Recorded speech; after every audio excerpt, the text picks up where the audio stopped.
Eh bien, salut à tous et toutes les amis, aujourd'hui c'est Gaulois et aujourd'hui on se retrouve encore une fois pour une ouverture Yu-Gi-Oh!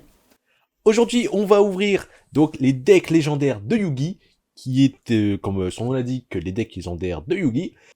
Et du coup, bon, on sait déjà un petit peu ce qu'on va avoir dedans, notamment les decks Exodia, les 3 dieux égyptiens, le deck de Batailleville, donc les 3 cartes super rares, les decks Gadget et Magicien et les monstres silencieux. Mais bon, c'est vrai que, bah, mine de rien, j'adore ces decks-là. Je vais pas vous le cacher, mon petit penchant est pour le deck Exodia. Hein, Exodia qui est pour moi la meilleure carte de l'animé. Celle avec le plus d'histoire et ma carte de cœur. Voilà, globalement. Même s'il n'y a pas qu'une seule carte, qu'il y en a 5, mais c'est pas grave. Donc bon, comme à notre habitude, on va mettre quelques petits gants pour protéger les cartes. Même si bon, là, c'est surtout des communes. Mais bon, honnêtement, voilà, autant les protéger. Hein. C'est toujours ça. Surtout que je pense qu'il y a des cartes qui pourront vraiment déjà être utiles, parce que prochainement je vais essayer de faire des tournois, donc je pense qu'au moment où vous verrez cette vidéo, j'aurai potentiellement déjà fait mon premier tournoi. C'est pas sûr à 100%, mais je vais essayer. Donc comme vous pouvez voir, il ne coûte pas très cher, il coûte 29,99€ et honnêtement, ça vaut le coup. Pour le nombre de cartes qu'il y a dedans, il y en a combien? Il y en a 40, 120, 160, euh, 166, 169, 173 cartes. Honnêtement, c'est plutôt pas mal. Allez, on va l'ouvrir. On va essayer de l'ouvrir délicatement. Donc j'ai hâte de voir vraiment qu'est-ce qu'on va obtenir dedans. La boîte est décelée. Alors, du coup, on va découvrir ensemble ce qu'on a à l'intérieur. Allez, on ouvre la boîte. Bon, déjà, bon, c'est du carton. C'est normal, hein, pour à ce prix-là, c'est normal.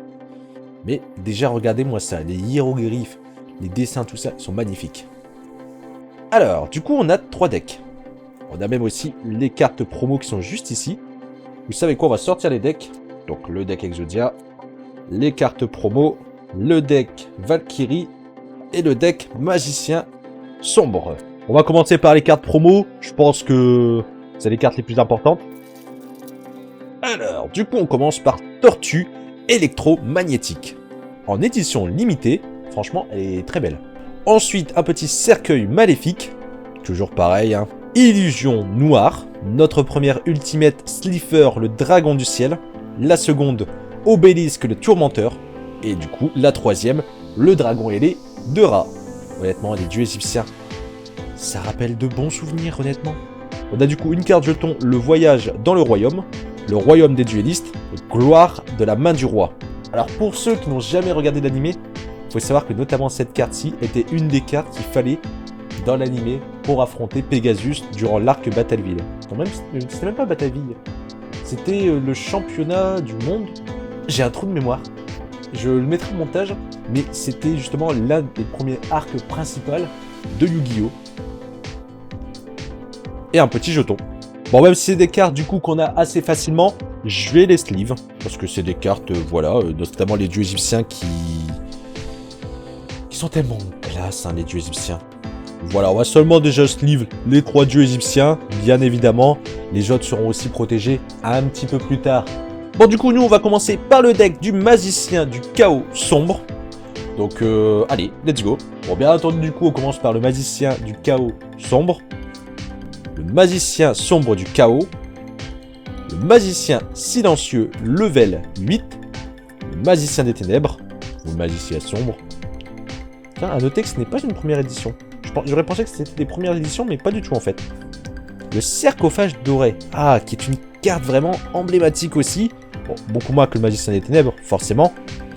Mais qui est une carte vraiment utilisée dans l'anime. Par contre, j'ai l'impression qu'il y a quelques petites traces, justement, d'usine. Et c'est bien dommage.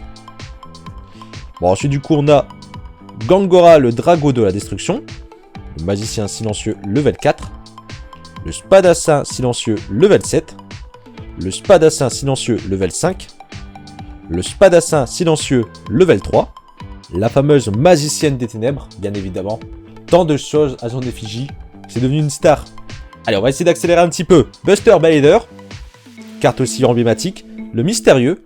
Je connais pas trop, honnêtement.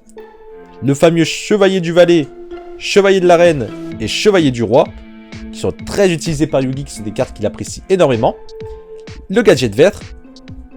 Le gadget rouge. Et du coup, le gadget jaune. le magicien sombre expérimenté, le magicien blanc expérimenté. Alors celle-ci, je ne la connais pas du tout. C'est très rare qu'il y ait une carte que je ne connais pas. Et celle-ci, voilà. Homme bloc, le fameux Marshmallow. Tiens, d'ailleurs, ici, il s'appelle Marshmallow. Ensuite, nous avons Kuribo. Ah, Kuribo. C'est une carte que j'adore. D'ailleurs, vous savez que bientôt, Kuribo va avoir sa propre extension. J'ai hâte, honnêtement, je pense que je vais en acheter pas mal parce que j'adore Kuribo, j'adore son univers, son archétype. Mooster Reborn, la fameuse, l'unique, indétrônable, c'est une des meilleures cartes à jouer dans n'importe quel deck. Les épées de révélation de la lumière, ou appelées aussi épées de lumière révélatrice, pareil, c'est des cartes passe-partout. Cartes d'inviolabilité, j'ai du mal à le dire. Polymérisation, bien évidemment, la base. Attaque de la magie noire, unité des magiciens, consécration par la lumière et les ténèbres, le rituel de la magie noire qui nous sert du coup à invoquer le magicien du chaos, le rituel de la magie noire qui nous permet d'invoquer le magicien sombre du chaos, magie du mystérieux 4, je ne connais pas, emblème du destructeur du dragon, lunettes de Marshmallow. On va commencer du coup avec les cartes pièges par la force de miroir. Franchement, c'est une carte passe-partout aussi. Le cercle du magicien, hache brisée, celle-ci je ne connais pas honnêtement. Activez cette carte en ciblant un monstre face recto sur le terrain durant chacune de vos turns in phase. Il perd 500 d'attaque lorsque la cible est détruite. Détruisez cette carte. Pourquoi pas. Fortin, la forteresse ambulante. Invoquez spécialement cette carte en position de défense comme un monstre à effet. Machine terre niveau 4, attaque 0, de défense. Cette carte est toujours aussi une carte piège tant que vous contrôlez gadget vert, gadget rouge ou gadget et gadget jaune, cette carte gagne 3000 d'attaque. Ensuite, on a Restauration miraculeuse. Et enfin, le Paladin des ténèbres. Deuxième lot. Du coup, cette fois-ci, on est sur les monstres guerriers magnétiques. On commence du coup par Valkyrion, le guerrier magnétique. Le magicien sombre rouge. La magicienne des ténèbres. Voilà, on ne dit plus rien à propos d'elle. Les épées de révélation de lumière, mais cette fois-ci en ultimate. Ah, honnêtement, elle est classe en ultimate. Il y a vraiment beaucoup de trash d'usine par contre, je trouve. La force de la miroir, pareil en ultimate. Buster Blader, une seconde fois. Archdémon du Guilfer. Chevalier du Valet, Chevalier de l'Arène, Chevalier du Roi, Baphomet. Gazelle, Roi des Bêtes Mystiques. Alpha, le guerrier magnétique. Beta, le guerrier magnétique. Gamma, le guerrier magnétique. Sentinelle du Grand Bouclier. Le fameux Kuribo. La fameuse Mister Reborn. Rideau de la magie noire, 1000 couteaux, formule magique, dimension magique, diffusion ondulatoire, double sort, ectoplasmère. Donc celle-ci, c'est une carte qui était bien méta à l'époque. En gros, c'est si on voulait, on pouvait sacrifier un monstre de notre terrain et faire perdre la moitié des points d'attaque. Voleur d'esprit, le pot de cupidité, il me la fallait cette carte. Donc une des cartes vraiment les plus emblématiques de Yu-Gi-Oh!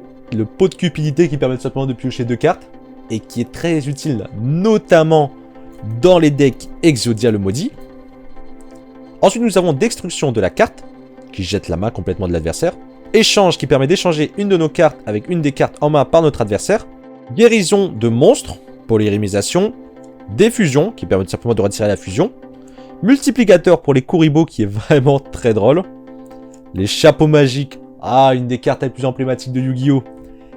Combien de fois on a vu justement Yugi battre par exemple Pegasus ou autre en utilisant ses chapeaux magiques, en cachant son magicien des ténèbres. Cylindre magique. Oh, je me retourne vraiment en enfance. Cette carte en fait était très simple. Lorsqu'un monstre de votre adversaire déclare une attaque, ciblez le monstre attaquant, annulez l'attaque, et si vous le faites, infligez des dégâts à votre adversaire égal à son attaque. Elle était trop bien comme carte. Le cercle envoûtant, mais qui ne la connaît pas? L'épée de la force de la lumière. Destruction de la chaîne, qui est une carte vraiment qui peut vraiment détruire un deck. Lien spirituel, tragique. Et enfin, chimère, bête mythique volante. Et enfin du coup, notre dernier deck, le deck Exodia. Exodia, anéanti. Oh, j'adore Exodia. Oui, ok, ça peut être sorti de son contexte. Mais honnêtement, qui n'a jamais rêvé de gagner un duel Yu-Gi-Oh! En invoquant Exodia? En regardant l'animé, par exemple. Quand Yugi bat Kaiba, justement, la première fois en invoquant Exodia, en lui disant « C'est bon, t'as fini. Du coup, on commence par Exodia l'interdit, la tête, la jambe droite d'Exodia, la jambe gauche d'Exodia, le bras droit d'Exodia et le bras gauche d'Exodia. Vraiment, que dire, ils sont magnifiques. Honnêtement, je pense que mon premier deck que je vais faire, ça va être un deck Exodia, ne serait-ce que par la nostalgie. Je vais vraiment réfléchir dessus.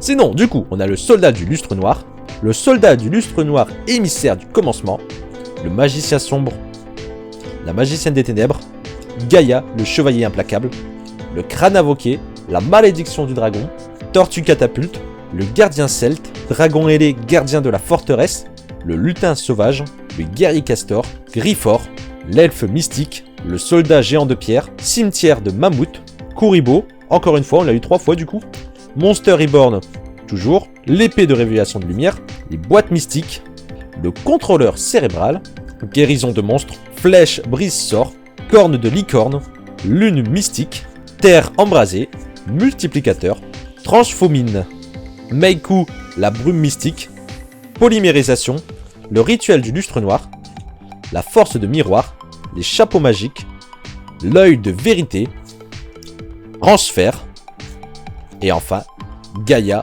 le dragon champion. Honnêtement, je suis super content d'avoir ouvert cette boîte. Je vous avoue qu'au début, je ne voulais pas l'ouvrir. Parce que voilà, un produit CD, voilà quoi. Mais honnêtement, rien que pour Exodia, je l'aurais ouvert. Je l'aurais ouvert tôt ou tard, parce qu'il est trop beau. Clairement, c'est une de mes cartes favorites. Je pense que vous l'aurez compris. Du coup, moi je vais essayer de commencer à créer un petit deck avec les cartes que j'ai là, les cartes que j'ai ouvertes dans mes précédentes vidéos. Et je reviendrai très vite pour vous montrer mon deck que j'ai choisi. Et si vous êtes resté jusqu'ici, n'hésitez surtout pas à me faire plaisir et à écrire un petit commentaire avec le code, je sais pas, crayon par exemple, tant qu'il y a crayon dedans, juste pour dire que je sache que vous êtes resté jusqu'ici. J'espère qu'elle vous aura plu. N'hésitez surtout pas le petit like, le petit abonnement qui fait plaisir. Et moi je vous dis à très bientôt pour de futures vidéos. Salut tout le monde!